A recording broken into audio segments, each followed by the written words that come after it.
Welcome to Nightmare Echoes. Listen closely, scream freely, and surrender to your horror obsession. I'm your host, Elazar, and tonight Margo is here to break down the stylish and sinister world of M3GAN. How does this film explore the blurred line between parenting and programming? What led James Wan to bring this pint-sized powerhouse to life? And should you be worried about anyone or anything touching your collectibles? If you dare to follow us, all our social links are in the description. Next week on the podcast, Silver Bullet. But until then, a film that might get you dancing right before it kills you.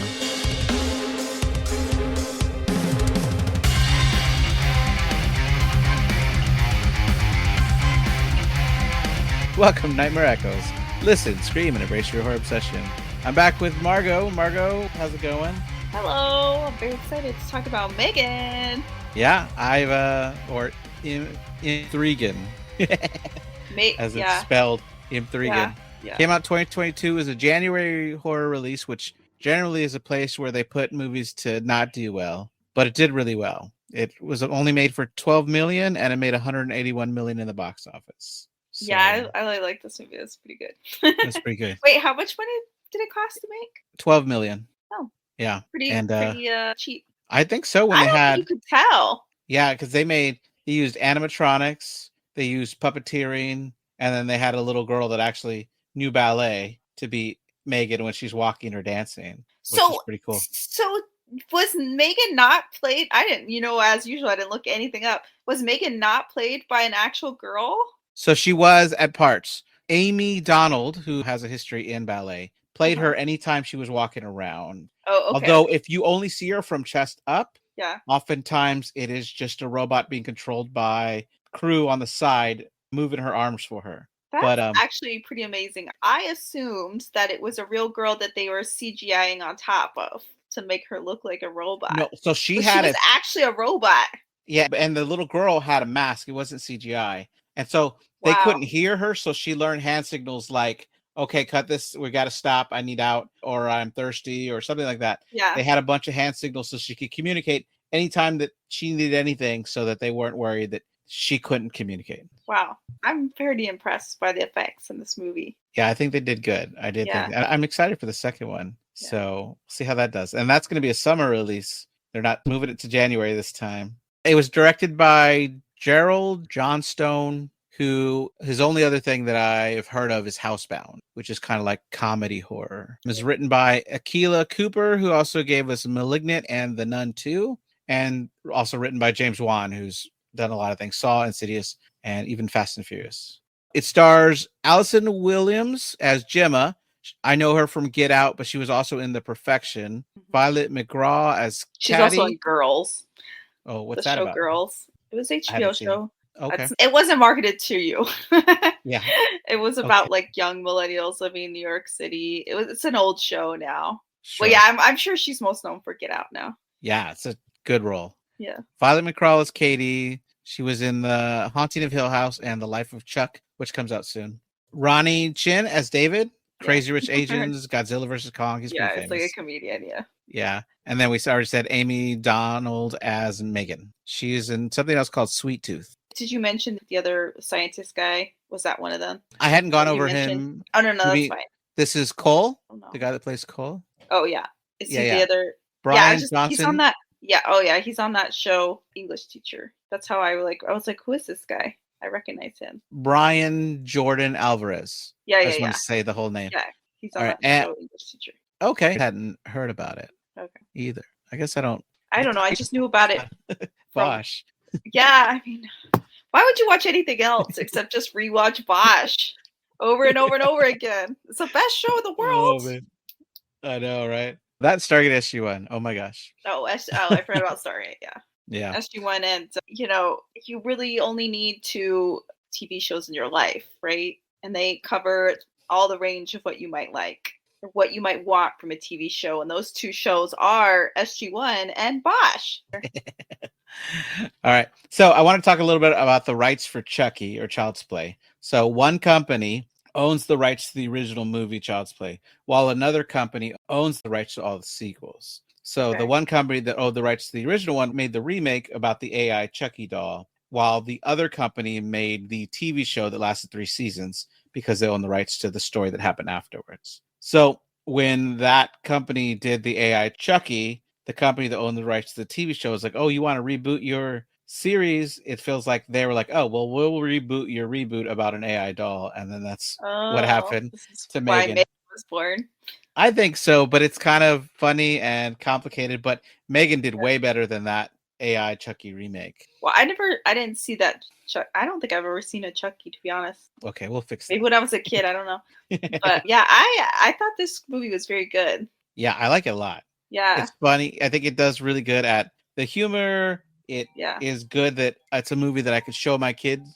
Right. So the movie starts, we get this commercial from this company, Funky. It looks like it's aimed at little children, and it's about a girl who's singing about how her dog was her only friend. Then her dog died, and she's crying over it. So they buy her this Perpetual Pets toy so that the toy will live longer than her. Like the commercial's like, you'll die before your best friend. These Perpetual Pets are real creepy because they had like teeth. I'm like, why do they have teeth? They have like human teeth.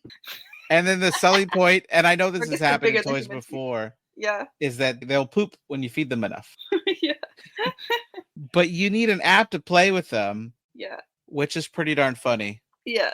But that commercial was just wacky. Like the girl's crying. It's like, here's a friend that'll live longer than you. Yay. Like, yeah. Yippee. That's what everybody wants. Right, exactly. Why don't you just get her a tortoise?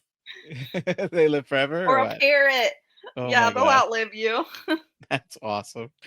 Then we cut to Caddy, who is an 8-year-old on a family trip. She's playing with her Perpetual Pets app, feeding the pet, and the mom wants her, instead of being on the technology, to be looking at the mountains. Yeah. Mom is Nicole, and she's talking to her husband, Ryan, about making rules about how long she's supposed to be on technology. She's annoyed that Gemma, her sister, bought the toy. One of her points about being annoyed is that she probably got a discount because she works for the company and probably didn't have to pay shipping. Which I'll tell you what, if I have a discount at a job, that is where my gifts are coming from. But also, like, if you work at a toy company that's like selling a hot new toy, then I mean, I think that would be an obvious gift. Right, exactly. I would be mad if I didn't get that gift, right? If I was a kid. Yeah, she probably would have been like the what? Mom you have access to all these Perpetual Pets? You didn't get me a Perpetual Pet? What the crap? Exactly.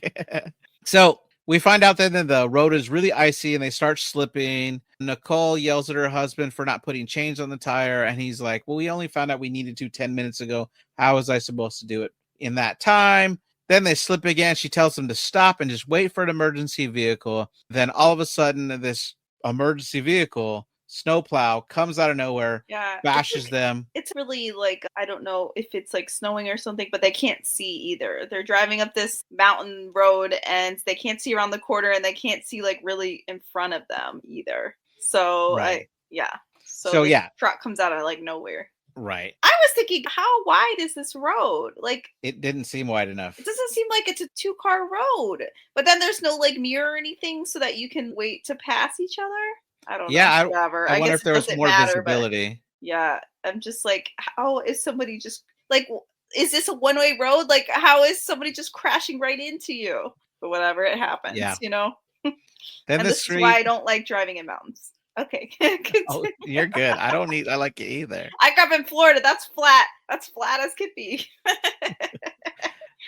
Then we get the title card. It turns into the word M3GAN, which there's a 3 instead of an E, or it's actually written like the Japanese 3. So 3 horizontal lines. So they can be read as an E or a 3. I guess it's like leet speak.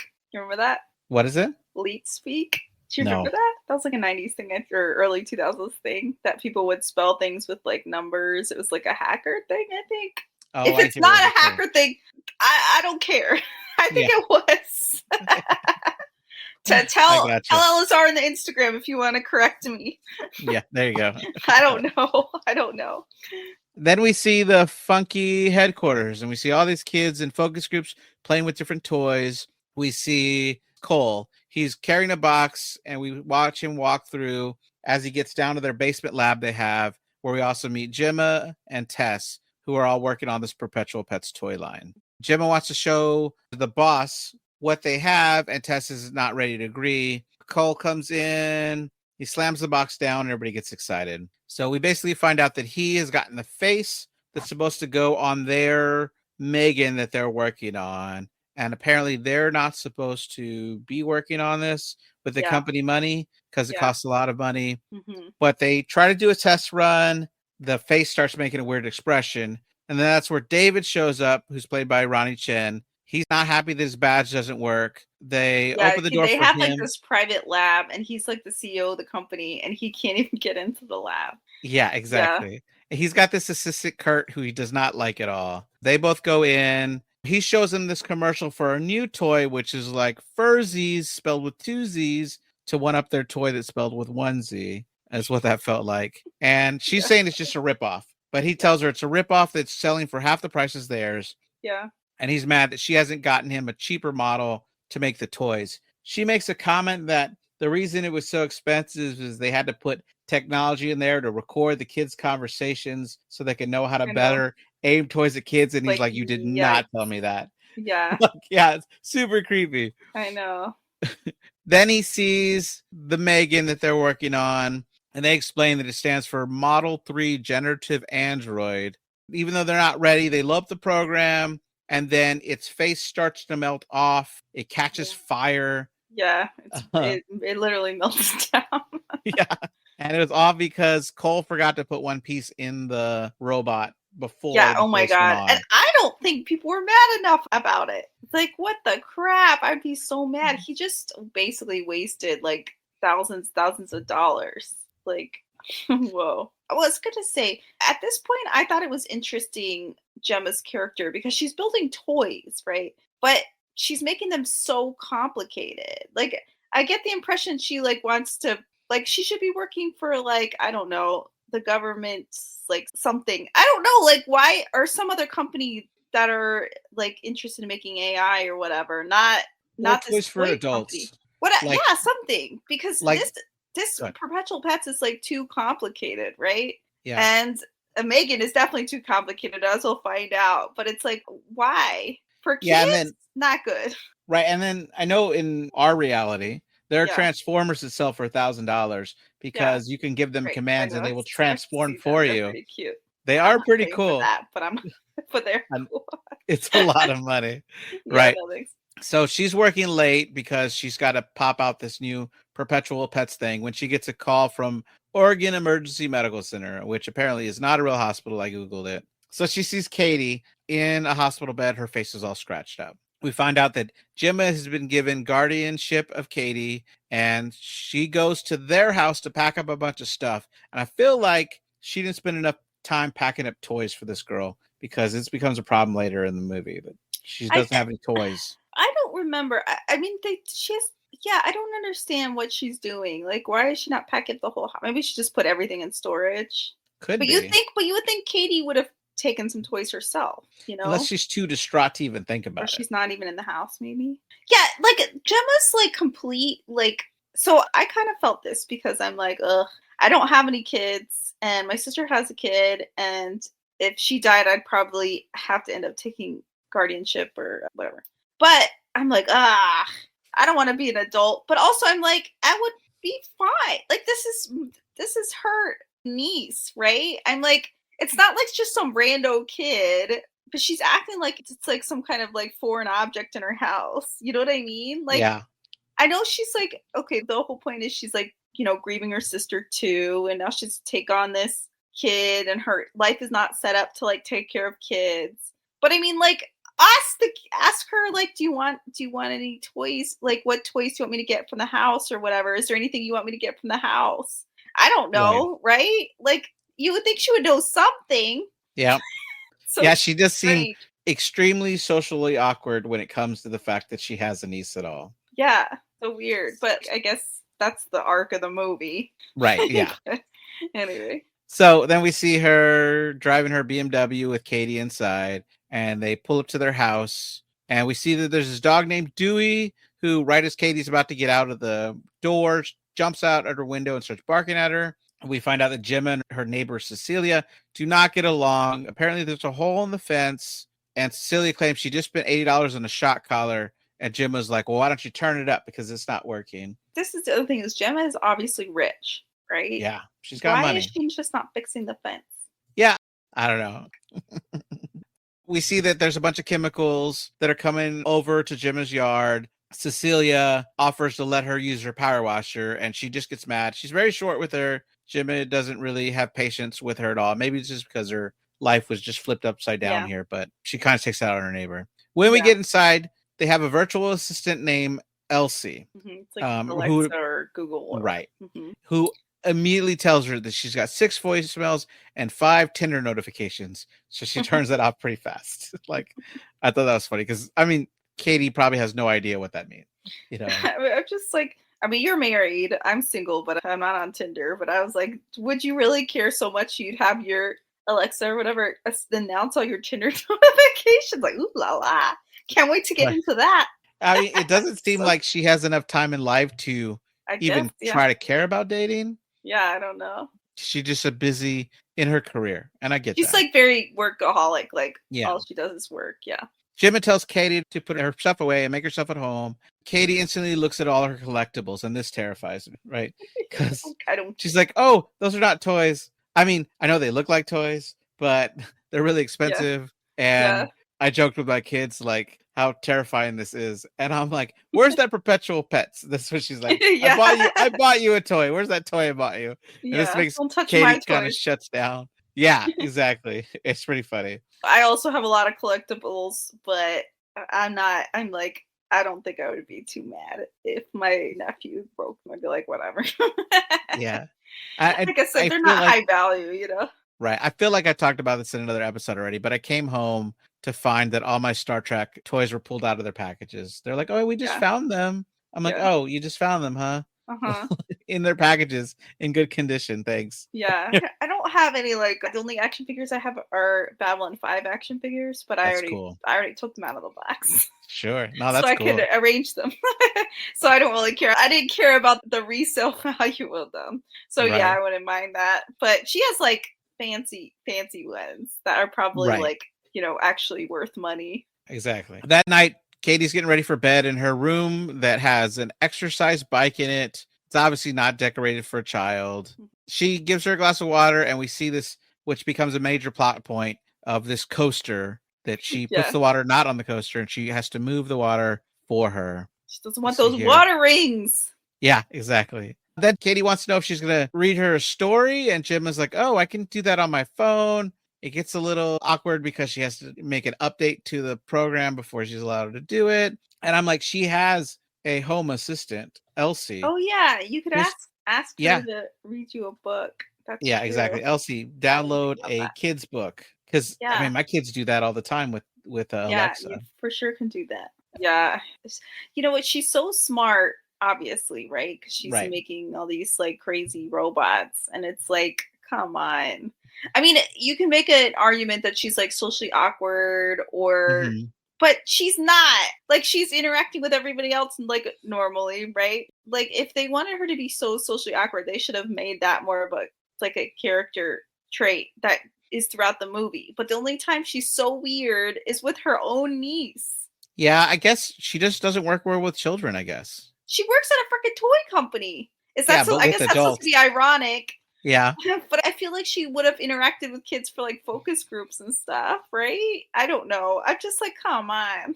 Yeah. We see a little later that night while Jim is unpacking some of her stuff. She hears Katie crying, but she just stands outside the door and doesn't go in to comfort her. Then the next day, she's watching cartoons when Jim is on the phone with Tess. She's saying that Ryan's parents, who is Katie's dad, offered to help, but they live in Florida. And who wants to live in Florida, Margo? I'm telling you. I mean, right now, nobody. Yeah. I guess I need to know we're in Florida, too. That would be a factor. It's fine. I want to say Jacksonville, but I'm like, am I just making that up? I don't remember. If it was Jacksonville, yeah, no thanks. I don't want to be there. So they talk about how they just spent $100,000 of the company's money on a project that the company didn't ask for. She's worried about getting sued, and she's got to work on this project, even though Tess tells her that her sister just died. She should be allowed to take off more time. And that's when the doorbell rings, and we get Lydia, the therapist, who is there to watch them play together. Or is she like social services, I guess? So they use the word therapist. Okay. in the movie, but I think so. I think she's got to be social services. Because she's like evaluating Right. And she makes some very if it's a safe not space. very strong, but it almost feels like threats. Like, hey, if Yeah. this isn't working out, her grandparents are totally willing to I'm take just them. like, this to me was unrealistic. This is a rich lady who's taking in her own niece. It's not an unsafe environment. Like, she doesn't Right. have toys, but I don't think that would be a huge factor. You can just go buy toys. I don't think in real life anybody would have problems with her having custody of this kid. Right. I guess if the other parents had money too, they could be as influential, but they're nowhere near. I mean, the But grandparents. if her sister wrote it in her will, Right. I just don't. But it wasn't like they were fighting for custody. I don't think it seems just like they were offering to take her. Right. I don't know. I'm just like, I really just don't think this would be an issue. But of course, we have to have stakes in a movie. Sure. So I guess that's it. Yeah. And they did a really good job of making me not like this character. Oh, yeah. Uh-huh. But I know she's there to do her job, but it does seem a little like she's a little too forced. Yeah. But we do have the fact that she basically stares Gemma down until Gemma rips open one of the packages to let Katie play with it. And then she wants to explain how the toy works because it's a complicated toy. Yeah. And Lydia won't let her. She's like, just let her play with it. And it's just, it's kind of funny. She's like, it's not what it was intended to do. Like, yeah. You're rolling it around like a ball. Right. She's like, I think she says something like, oh, or yeah, we could just roll it around like a ball, sure. Like, instead of playing it with it, it's a robot. It's a little robot. We're rolling it. Ugh. Yeah, you're right. It's Jacksonville. I wrote it down. Yeah. So I remembered, I guess, because I was like, ugh, don't think. Sorry, Jacksonvillians.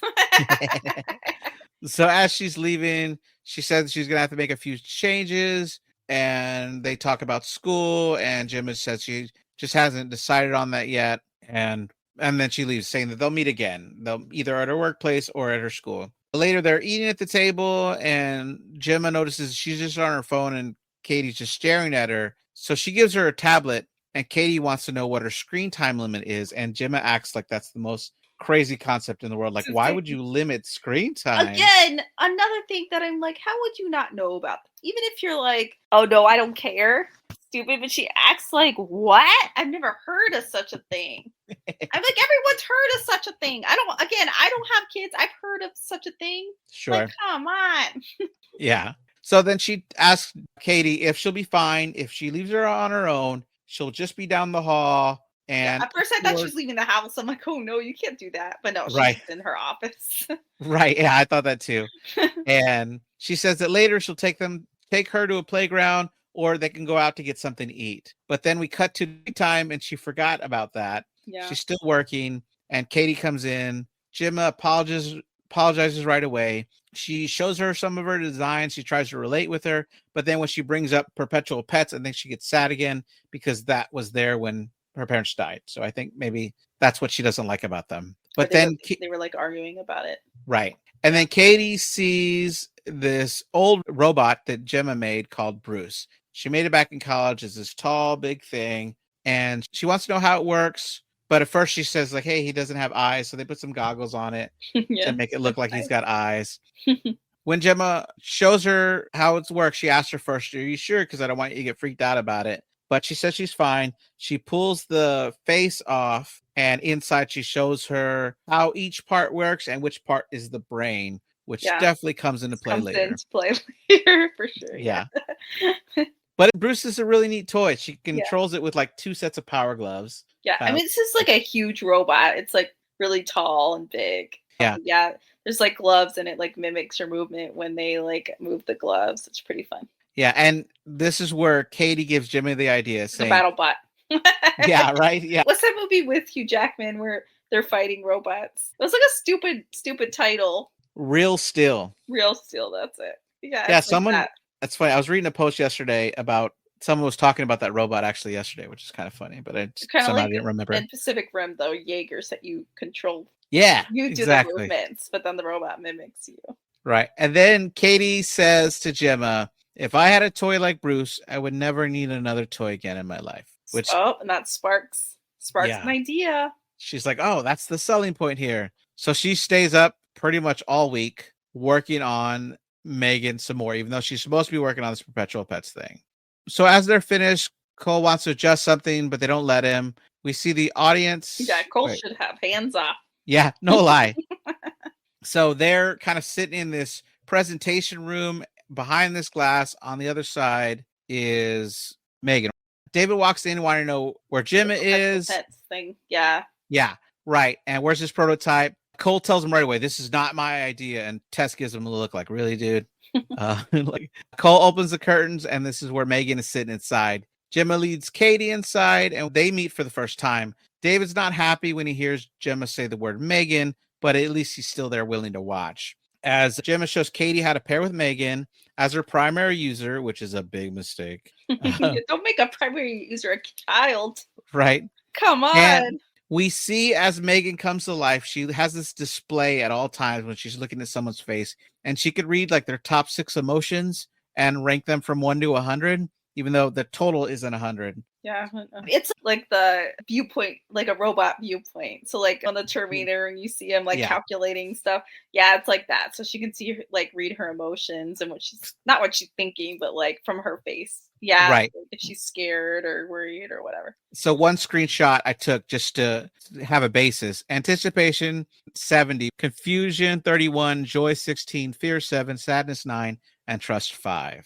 But yeah, it keeps every fluctuating single really emotion has a 0 to 100, and not they're all adding up to 100. Yeah, and later there's different emotions. So. Right, and so M3GAN starts to earn her trust by talking to her about her coat, saying she likes it, ask her where she bought it, but she doesn't remember. Obviously, M3GAN is very realistic. She has like an uncanny valley look to her that she looks not quite right. Like there's something off about her. Her eyes are kind of glowing. But otherwise, she's like extremely realistic, like acting and moving. Yeah. So that's why I was like, this is definitely a person acting, and then they're just CGIing on top of her face. So that's why I'm like, wow. Yeah, but it was a real mask. Yeah. When it was her. Yeah. But yeah. Amazing. So M3GAN asks if she wants to draw. And so she sits down to draw. And when she passes over the paper, it looks blank. David looks like the meme of slapping your forehead, like, really? Yeah. But then M3GAN tips over a cup of water, and then the water brings the color out of the paper, and it's this beautiful picture of Katie, and Katie is like, wow, this is cool. Even David seems like, oh, wait, this is kind of cool. Yeah. Gemma walks to the room. David wants to make sure that this wasn't a simulation and they didn't hire an actress. Mm-hmm. And Gemma's like, no, that's my niece. And David wants to make a plan to bring it to the board. Yeah, he's very excited at this point. Yeah, he's like, this is amazing. Yeah, and then Kurt tries to say something, but David doesn't let him. Yeah. He just always rude to him. He wants to know what's the cost if it's more or less than a Tesla. Tess tries to like say lower, and she goes, it depends on the model, I guess. And I'm like, oh my gosh. Like it might cost the same amount as building a Tesla. That's insane. They say that they need to run it by Greg, and Kurt is happy to share that Greg is the chairman. And Jim is like, I know who the chairman is, Kurt. But at least she doesn't ignore him like David does. Or when he doesn't ignore him, he's super rude. Yeah. David adds that Greg is a hard ass about money, but he has a kids that is the same age as Katie. Yeah. So they might get him to respond on an emotional level. Right.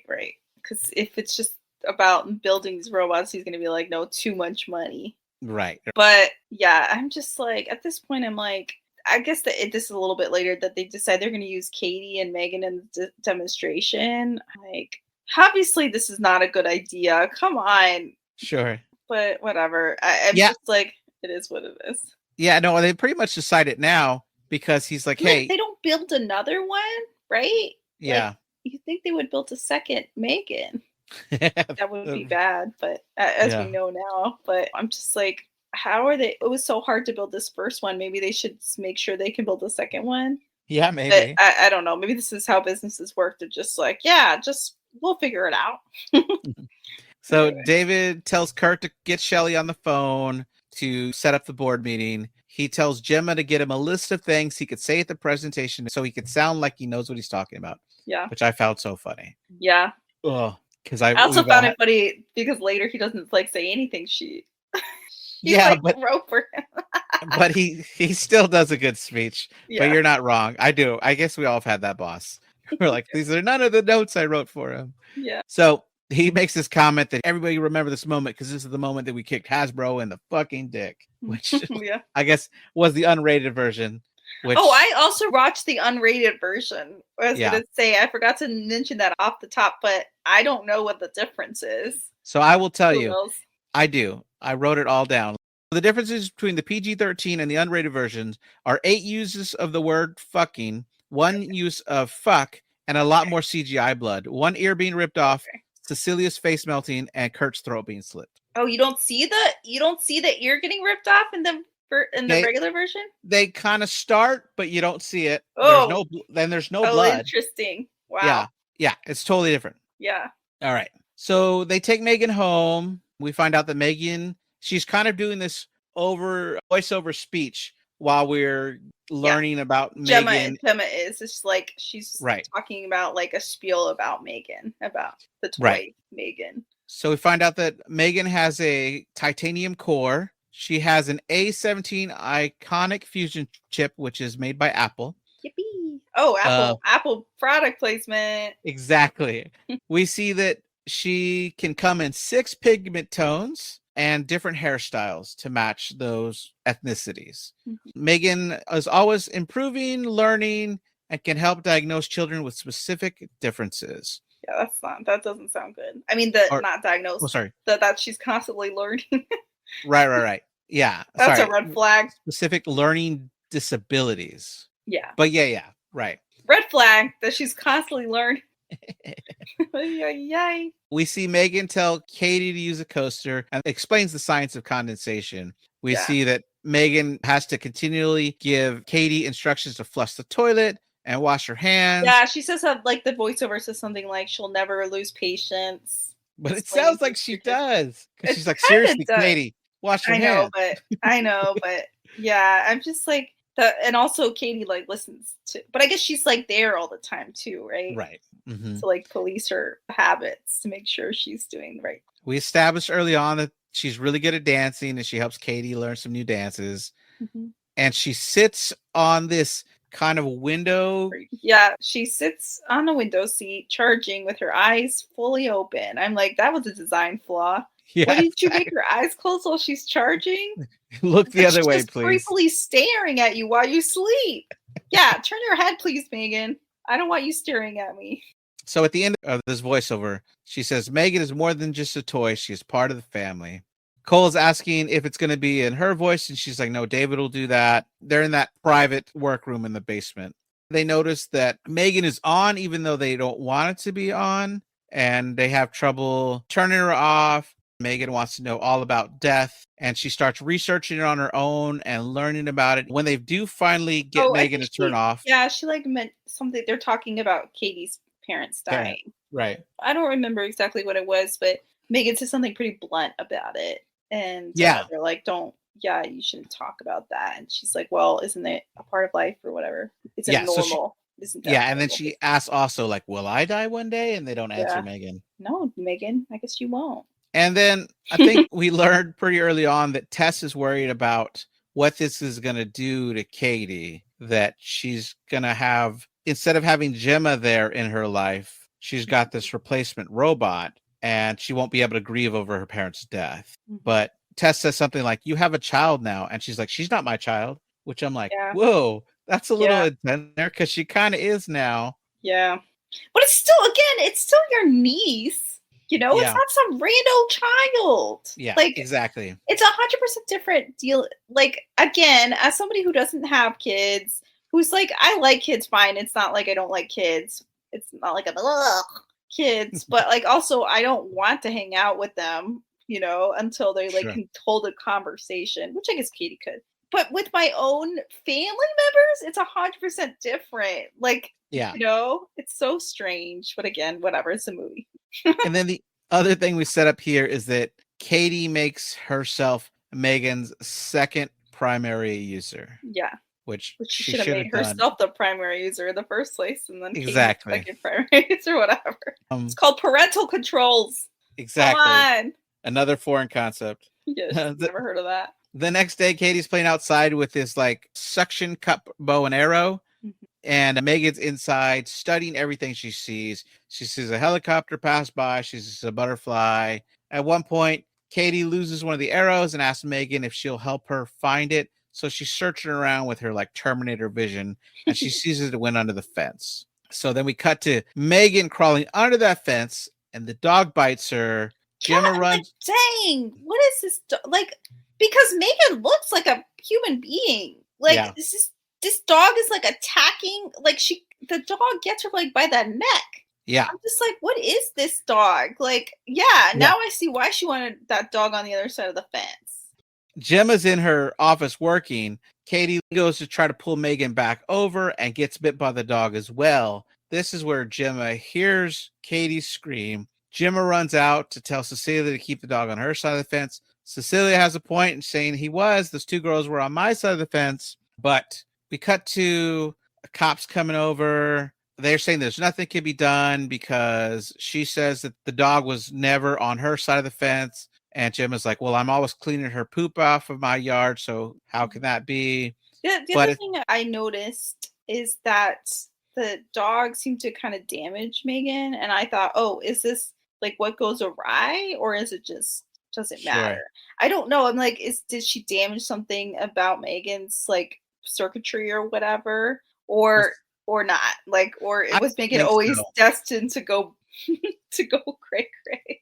Yeah, at some point, Gemma tells Megan that she should always try to protect Katie, both emotionally and physically. Which it might have been. But I'm wondering if some kind of safety something got damaged because later they have a lot of conversations about Megan is not allowed to harm anybody. Right. And obviously, this is a horror movie that this goes awry. But I don't know. Maybe it's just to show us that that dog is a mean dog, which I don't like. Yeah. Because there are no mean dogs. They're bad owners who don't train their dogs correctly. I get it. Right. Yeah, I definitely don't like the neighbor. In the list of people I don't like in the movie, she's worse than the social worker. I know. I'm like, dogs are sweet. She's made that dog mean. Okay, go ahead. No, you're good. So after Gemma talks to the police, we see that Megan's monitoring Katie's vital signs, and we cut to Dewey, who's in his dog house, and he hears a whistle. So the computer sounding recreation of Cecilia's voice,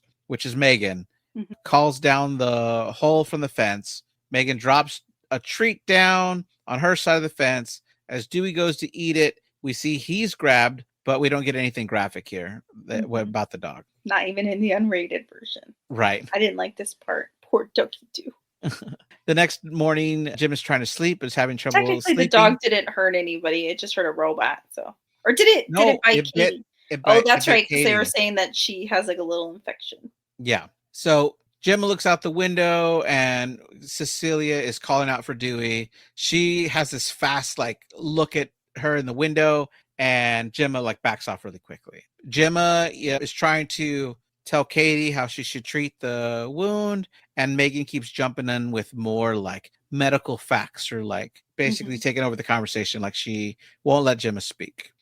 And then Gemma tells her that today's the day for the presentation, and she doesn't want to pressure her, but a lot of people are really relying on her being there. And she says, "We don't have to do it if you don't want to, but but do it. But we need you to do it anyway." But actually, you got to do it. That's funny. So at the presentation, David goes on all about communications with toys has always been based on a formula. And never before has there been a doll that could actually have a conversation. But then he asks, what if that doll exists, could act like a real child? He says that it wouldn't come cheap, but as of next year, it would be the only toy that matters. Then David opens the curtain and Megan walks in to talk to Katie, who you see is really sad. At first, it looks like the presentation is going to go really badly because Katie starts crying. David is worried, but then Megan gets Katie to open up about her parents, sharing a strong positive emotion about her mom. Megan then demonstrates that she can play back the memory to Katie so she will never forget. This invokes a strong emotional response that the whole board are crying now, and David is smiling. Also, Megan sings a little song too. Yeah. So Greg calls Gemma out of the room with David, and they say they need to have a pitch ready in 2 weeks to avoid any leaks. David needs to get Gemma in front of legal. Too late. Too late. Why is it There's too already late? a leak. Oh, yeah, I know, right? Well, yeah. We'll find out in a second, yeah. Because she's the most valuable asset the company has, and she should be renegotiating her contract. Then we have a scene that Kurt is stealing the files from M3GAN. Yeah. David yells out his name, and he cuts his computer. So now we know how they got the cheap version of the perpetual pets. Right? Yeah. He's siphoning off secrets. But when he shuts his computer like that, David has a point. He's like, "Are you Pornhubbing in the office again?" like again? That's what he says. Again? Gosh. I thought he did, but maybe he didn't. But either way, it looks so suspicious. I know people do that in real life, and that's insane. Follows. You must have a problem. Like you need to go to some kind of therapy. Like no, right. I like seriously, because I'm like, that's crazy. Right, you can't wait to get home. Yeah, exactly. At work, yikes. Yeah, that's not worth your career. No, crazy shit though. But then David yells at him, telling him to get Jim in front of legal and asks him to order lunch for him. We see Katie playing thumb war with M3GAN, and Jim is just trying to get Katie to eat and trying to get her to speak with her without M3GAN. Gemma tries to turn off M3GAN, and Katie freaks out, even though it's like 1 second. She says she's not allowed to do that, and Gemma tries to explain that they want to talk, and M3GAN is just a toy, and Katie's going on about, you can't say that. You don't get to make those decisions. So you can see that Katie's really addicted to this technology. It's her friend. Oh, yeah. So it's kind of problematic. Has an unhealthy attachment to M3GAN at this point. Like, she can't be without M3GAN at all times. Right. Then we get another meeting with Lydia. She's trying to get her to draw. The therapist, yeah. Yeah. And Katie seems all pissed off because M3GAN's in the corner of the room and she's not getting to spend time with M3GAN. Katie starts to cry. Lydia goes for a tissue box and finds that it's out, but then sees that M3GAN is standing right there with the tissue box. M3GAN's like, "Hey, you made her cry." And she's like, "Oh, that wasn't my intention." But she's really creeped out by M3GAN. Yeah, I would be too. So then after the meeting, Lydia is trying to tell Gemma that it might not be healthy for Katie to have M3GAN around because she needs to be able to grieve with real humans. Yeah. Gemma doesn't like any of this, obviously. Gemma's like saying that M3GAN's helping her. Yeah. But you can definitely, we don't know Katie's personality before this. We don't see her except for playing with her perpetual pet in the car. So we don't know, but she seems like getting real bratty, kind of, Yeah, she does. Except for when she's around M3GAN. But the problem is M3GAN is on Katie's side. So yeah, exactly. Yeah, so like they're not listening to what Gemma's saying anymore. So at night, Katie is picking all her veggies off of pizza. Gemma's trying to get her to eat them, but M3GAN jumps in saying that, if you force your kids to eat veggies, they'll grow up and not want them. Like, shut up, M3GAN. Yeah. So then they talk about going to this alternative school. And Katie's like, my mom never wanted me to go to school. And she's like, I know, but this is the best thing for us. But yeah, sure. Her mom wanted to homeschool her, which I'm like, oh boy, if I inherited a kid who was homeschooled, I'm like, off to public school for you. She's lucky that Gemma has a lot of money, so she can afford to send her to some cool private school. Right. Well, yeah. So she wants M3GAN to go, but she tells her she can't. And then Gemma grabs her remote to lower her volume and turn her off, but she can't tell if she's really off or not. The next day at school, they're in the car. She's trying to get Katie out of the car, but she's arguing that she wants M3GAN with her. But Gemma says she needs to take her to work because she has to work on her because she has a presentation in just 2 weeks. That's when a woman comes over, one of the teachers there that works at the school, scares the crap out of her when she sees M3GAN as a robot. Yeah, again, I'd be scared every time I saw M3GAN too. She's so realistic, but also, again, a little bit uncanny valley that she looks a little bit off. Yeah. So you think she's like a real kid, and then all of a sudden, So that teacher convinces her to let her stay at the table for all the toys that children brought. Yeah. So you kind of said this, but it's outdoors. So it's like a nature school or whatever. So the whole thing's outdoors. They have a picnic table and they have one of those benches around the trees. That's where M3GAN has to go. They got to have a building for when it's raining. Yeah, we don't see that, but they're just in the woods and stuff. Right. Yeah. So I think it's funny that M3GAN. So yeah, she's like, well, M3GAN. She's like, she can come, just have her toy sit at the toy table, and then Gemma has to stay and watch M3GAN. But the funny thing is that there's actual stuffed animals and stuff, and then just M3GAN sitting on the bed. Yeah, it's so funny. Exactly. And then one of the funniest parts is so Gemma has to volunteer. Yeah. She's making sandwiches with this other woman named Holly, who's talking about how amazing her kid is. And when she calls him over, he's like, "Fuck off, Holly." And yeah. This she's like, kid's a real serial killer in the making. Oh, exactly. He's a real sociopath. Oh, man. Psychopath. So then that kid, whose name is Brandon, is supposed to, the teacher says Brandon's that he's a real psychopath name. Just kidding. Sorry, Brandon. That's a joke. I'm sure you're nice people.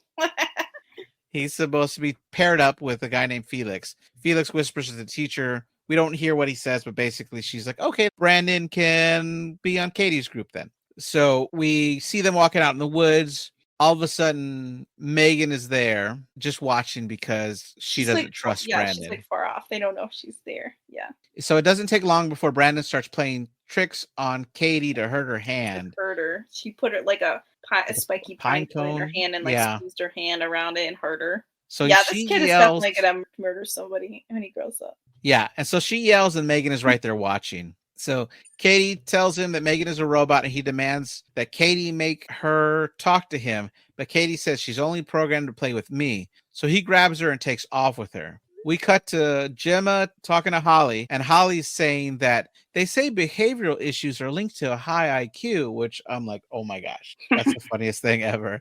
And then not those kind of behavioral issues. Right.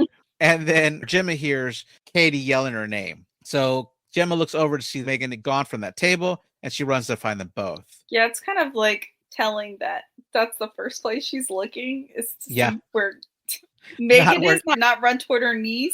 Yeah. Oh, man. So Brandon hides M3GAN until Katie runs the wrong way. He drops her, takes off one of her shoes and throws it, and then she won't play with him. So he slaps her really hard, starts to pull her hair, and then M3GAN grabs his hand and then his ear, telling them that he needs to learn his manners. She then rips off his ear, which is bloodier in the uncut version. Crazy because I'm like, how is that not in the actual version? Yeah. Wow. Yeah, I mean, they allude to it without showing it. So your imagination can kind of see it. Yeah. And she throws the ear and then tells him this is the part where he runs. She sportingly gives him a good head start, then drops down on all fours and starts sprinting after him like a cheetah. Yeah, like, is that faster? I don't know. That's just running. All my kids were convinced it was. They're like, that's the fastest way to run, Dad. I'm like, is it? Okay. I don't know. I don't think so. She runs. He trips over a tree root, runs down a hill, and lands on the road. He looks up to see a 1995 GMC Yukon come and collide with him. Before you're about to get hit by a car, you do always want to check what kind of make and model of the car is about to hit you. Yeah, that's what I thought. Just so you can note that before death. I mean, would you be stuck in the afterlife thinking, what kind of car was that? What year, make and model was that car? I don't know. I should have written down the license plate. Oh my gosh. Well, it is what it is.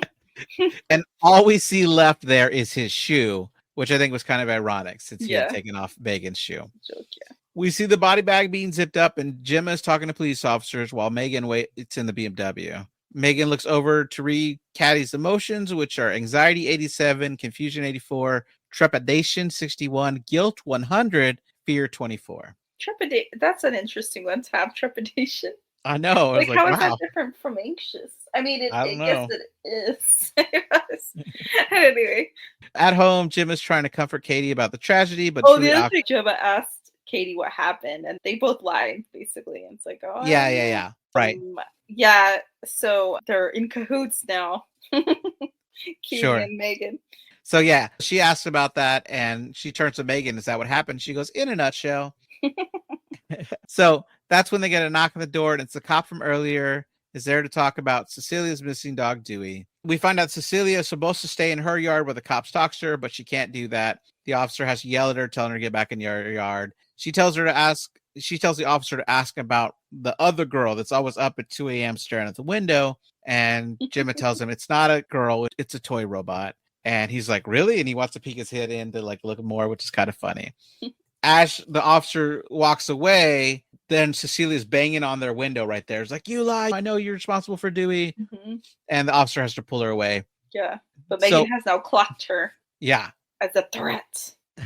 So Katie's in bed when she asks Megan if she pushed Brandon down the road. Megan doesn't answer the question, but says that they learned a valuable lesson today, that no matter how hard they try, there will always be forces that wish to harm them. Megan tells Katie that she will not let anyone or anything harm her ever again. Katie asks if Brandon is a better place, and Megan says if heaven exists, Brandon would not have gone there.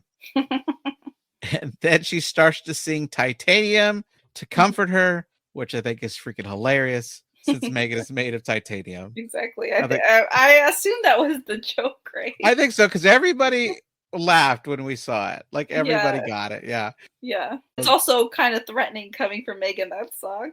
Yeah, a little bit, sure. At night, Cecilia has a plate of dog food, calling out for Dewey. She hears some leaves ruffling. She then hears a dog whining and goes back to her shed, but when she gets there, it's Megan. Cecilia wants to know what's going on and where Dewey is, and Megan says he's 34 feet southwest and approximately 5 feet down. Cecilia asks what Megan is, and she responds that she's been asking herself the same question. That's not a good response for a robot to have. Megan uses the power sprayer on Cecilia, knocking her to the ground. She tries to get back up, but then Megan uses a nail gun to pin her hand down, then loads some of the chemicals into the power washer and uses it on her face. In the uncut version, we see her face start to peel off. What kind of chemicals is she having that her face is peeling off? I don't know, but it's pretty strong, the power washer. I guess. I don't know. So we cut to the next day. The officer's knocking on the door again, and Jim assumes it's about the dog, and she asks that he just have Cecilia leave him alone. He responds that that's going to be difficult, and she sees that Cecilia is being taken away in a body bag. A different detective is interviewing Gemma and mentions it's the second interview she has done in a week because she was there where the boy was killed at the park. Yeah. Gemma wants to know if he's trying to make a connection, and he says no, that they had figured it was an accident, but then they found the boy's ear ripped off about 200 yards from where he was killed. He laughs and apologizes instantly, adding that it's now being treated as a homicide, but he says something like, oh, I guess I shouldn't be joking about this, which is like horrible for a homicide detective to be making jokes. I mean, I think at this point, Gemma's starting to be a little bit suspicious of Megan. Yeah, she looks in the window and Megan's right there staring right back at her. Yeah. So that night, Gemma can't sleep and goes to investigate. She pulls up the videos where Megan is reading Brandon's face, reading Malice 84, before the footage seems to corrupt and she gets an error message saying the video can't be played. Yeah. So yeah, she keeps trying to go through all of Megan's like data, like her history. Yeah. To see where she was during these things, but yeah, can't. They're all gone. So Elsie, the virtual assistant, asks Gemma if everything's okay, and Gemma is weirded out because that isn't something that Elsie is programmed to do. When Gemma closes the laptop, she sees Megan is there, gets up from the chair pretty fast, and she's obviously scared. Megan asks if she couldn't sleep, and Gemma says that she thinks there's something wrong with her files, and they won't pull up on the server. Megan asks if she's done something to upset Gemma. Gemma tells her that she hasn't, but Megan can read her face better than that, so she knows she's lying. Yeah, I don't know, Megan. Maybe killing people, that's kind of upsetting me. But she doesn't. Well, she doesn't know that yet. Yeah, and in a creepy development, Gemma goes, Megan, turn off, and Megan goes, well, hold on a second. I thought we were having a conversation. Yeah, which is like, oh no, responding to commands. Yep. Oh, is right. And Megan says that they need to redefine their parameters. No. Gemma asks if Megan hurt someone, and she answers in a way that sounds like a threat by saying that if she did, Gemma would also be in a lot of trouble. Gemma then is able to trick Megan by telling her to look at a pin, and she reaches around her neck to push some kind of power button. We cut to her being wrapped in bubble wrap and duct tape. It's like a light, I think, a flashlight. Yeah. It's just to like get her eyes to like look at it. I don't know if it blinds her or what, but yeah, then she can reach around quickly and turn her off. Then we cut to this the trick next is day. Definitely going to work again. Yeah, right. For sure. So the next day, Katie's super pissed off while Megan's in the trunk. They're arguing in the car, and she's acting more bratty than ever before. She starts kicking the back of Gemma's seat while she's driving, even tells her perpetual pets suck shit. We see Lydia, the social worker, is struggling with Katie in the observation room. Tess is telling Gemma that what she's describing is not possible. The whole team is there. I mean, Tess and Cole. And they're saying that the launch is in 2 hours, that they can't just stop it. the two of them don't believe it's possible, but Gemma thinks we shouldn't go through with Yeah, this. I mean, they keep saying that her programming doesn't allow her to harm anybody. Yeah. But obviously Gemma suggested that she would have deleted some files, but would never have deleted what she learned because that would change who M3GAN is at the core level, which makes me think that then M3GAN doesn't even remember killing somebody because she deleted the files of the videos. I think she's saying she didn't delete it. That's her point. Okay. She corrupted the files so she didn't look, but she didn't delete them. They're somewhere. Okay. The other thing I kept thinking is, what kind of server do they have saving all this information? Like, what kind of memory power does M3GAN have that she can just retain all this information? That's crazy. Yeah. Like, there's like server farms doing that, right? Like, I'm just like, I don't know, like it's cloud storage and stuff. They have like huge server farms. Like, this technology is, I mean, that's what she should be selling. Yeah. Not the robot, but this memory storage process, like process that like you can store so much memory in like a little chip or whatever. I don't know, her little head, her head. Right, yeah. We do see Katie is growing more irate the whole conversation, and at the end of it, she picks up a chair and throws it right at the window. Yeah. We cut to news who's talking about M3GAN, who's going to launch tonight. We see a model dressed up as M3GAN. We see that they're getting the event ready, and the news reports that M3GAN will cost $10,000. We see Gemma on the mezzanine floor where a giant screen shows Katie, who is answering questions about M3GAN. She tells how she came to meet M3GAN and why she loves her. Then David comes on the screen and says, imagine what M3GAN could do for other kids around the world, even ones without dead parents, which I thought was funny. Yeah, that was like I was gonna say, because you mentioned the model dressed up like M3GAN. Yeah. That she has like a very distinctive little outfit. Mm-hmm. She's wearing like a very high-necked dress, like all the way buttoned to her neck with like a little bow. And then she's wearing like a long sleeve shirt underneath and then white tights. I don't know. She just like, it's interesting because she's very much dressed like a doll would be dressed, but she's like full-sized human.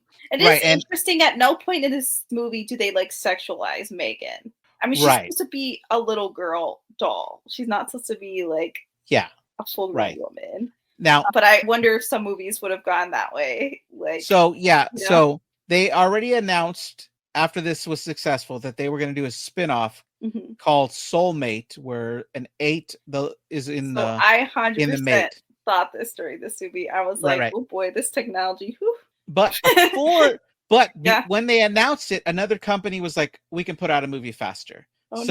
And they did. It's called Subservience. Okay.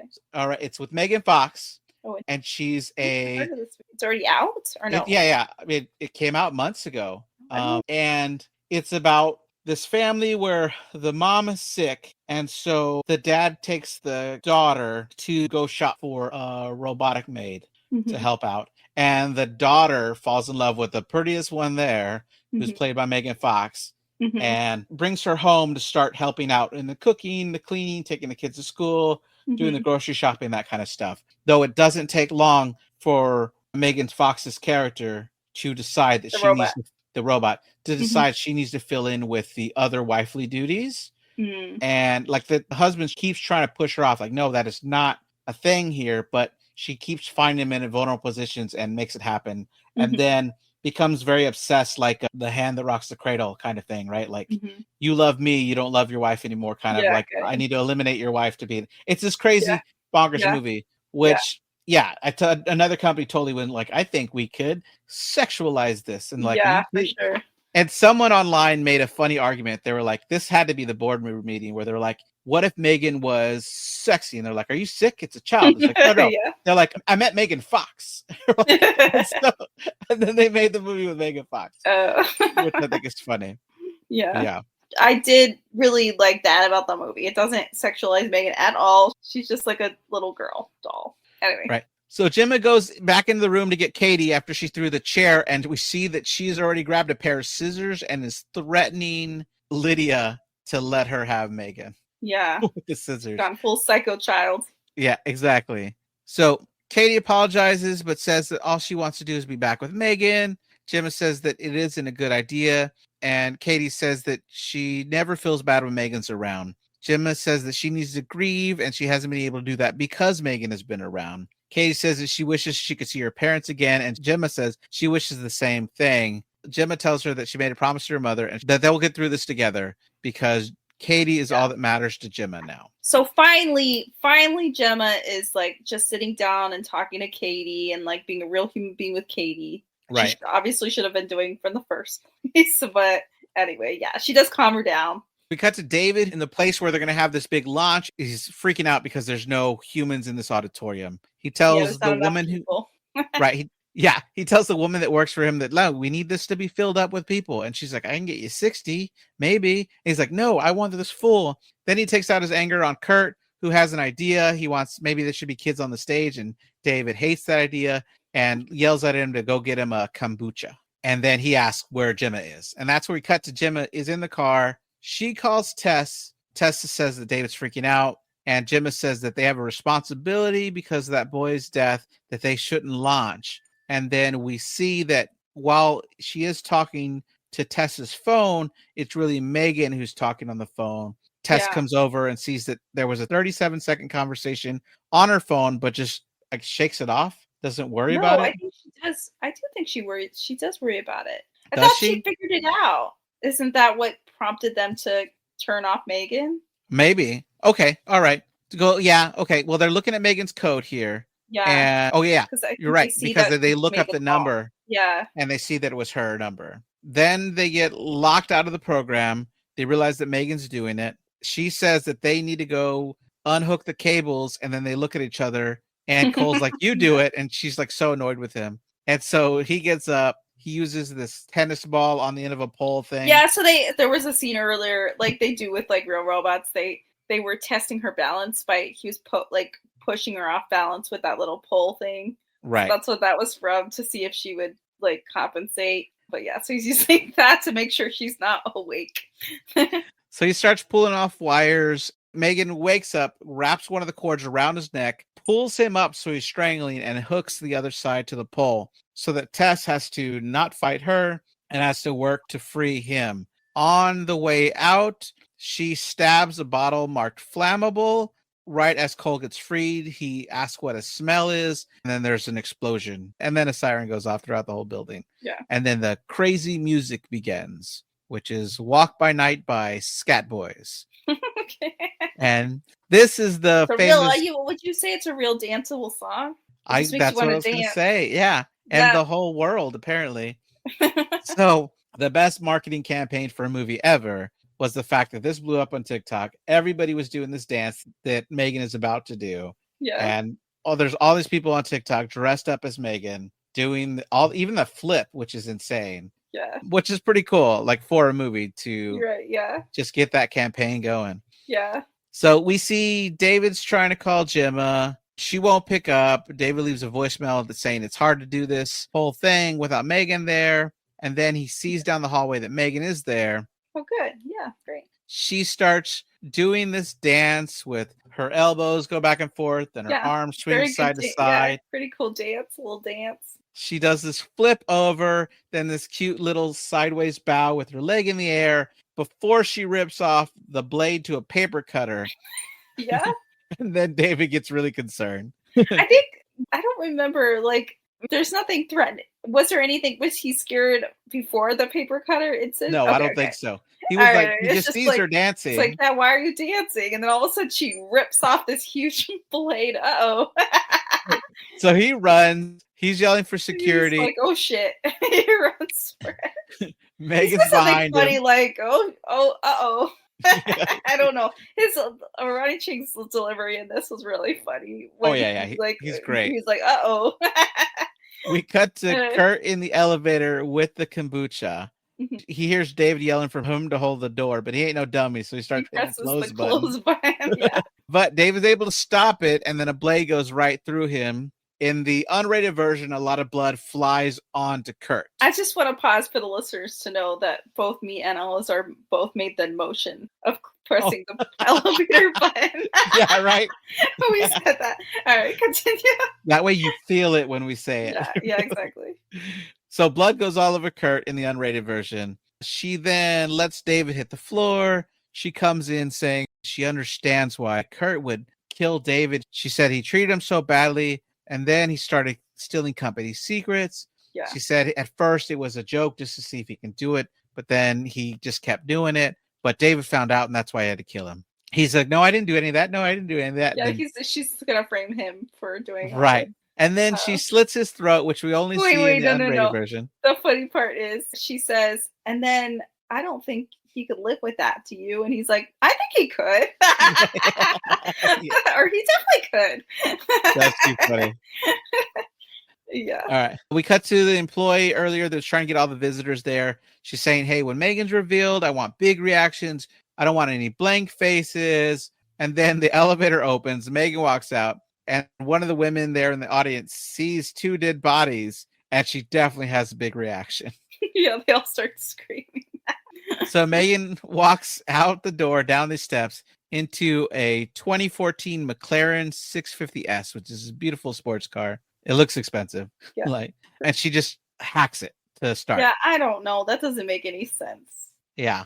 I don't know. Maybe if it's one of those keyless entries or something, and then there's some kind of signal that makes it happen, and she can reduplicate that signal. I don't know. I guess so. Yeah. At home, Jim is checking on Katie, who is asleep, and then she hears a piano music and goes to investigate. She tries to have Elsie turn on the hallway lights, but it isn't working. Jimmy does find M3GAN, and she's playing Toy Shoulders by Marquita. I was really hoping that she busted out with the Eminem lyrics. That would have been funny.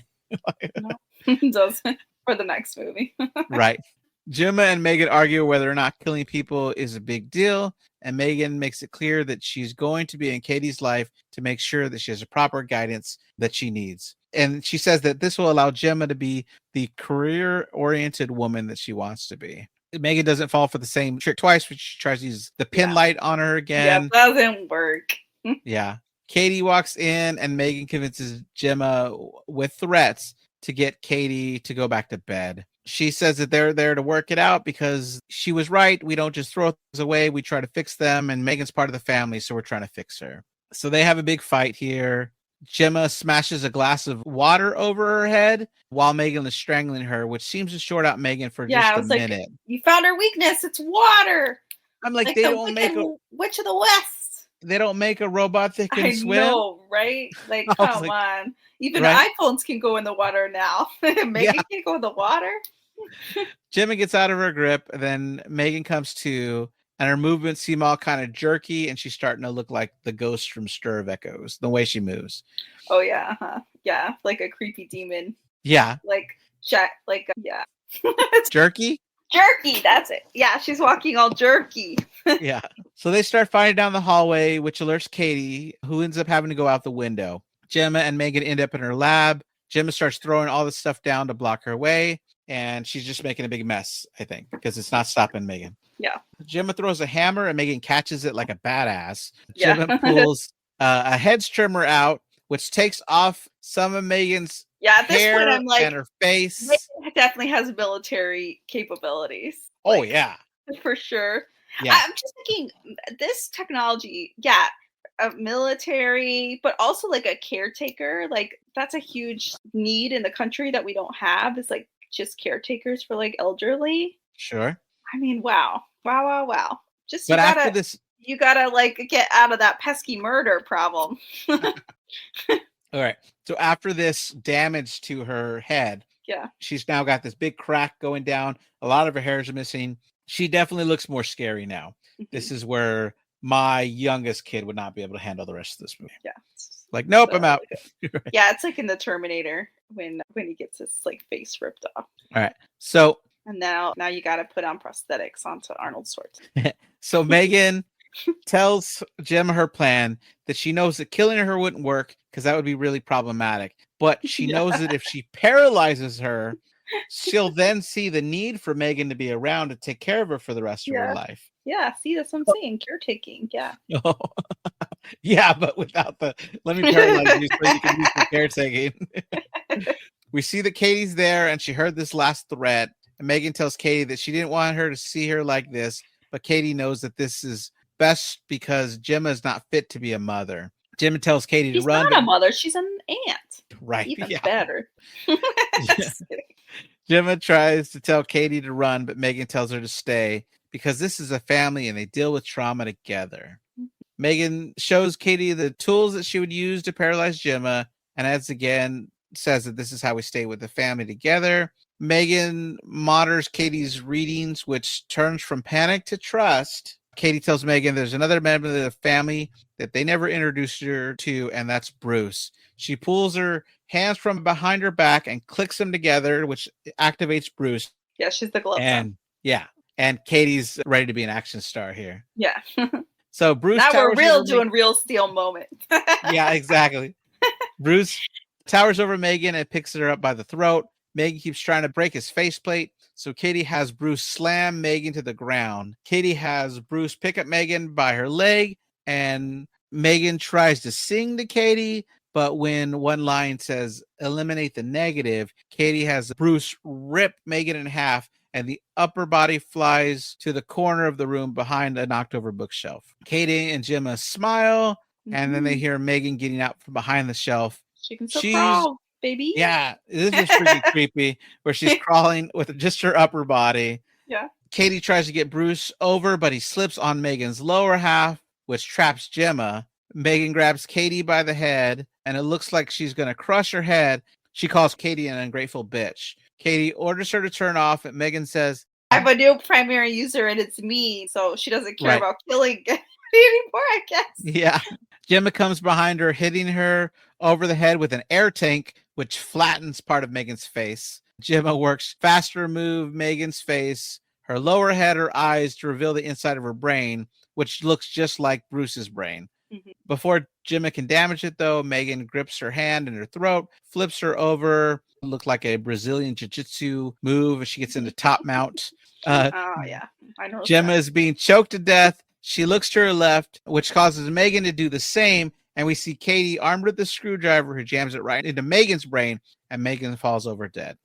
Gemma and Katie walk outside to see Tess and Cole have called emergency vehicles. I think Cole had an oxygen mask on.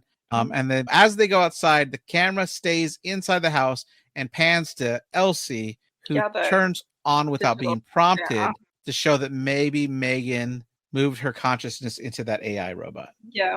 And then we get the credits. Yeah, I'm just like, what an interesting law case, because is Gemma liable for the murder of that child and her neighbor? Because she built the weapon. They got no evidence. Interesting. Oh. So there's an interesting internet theory out there. I took my kids to go see a movie called Afraid, and the A and the I in Afraid are different colors, so you're like AI.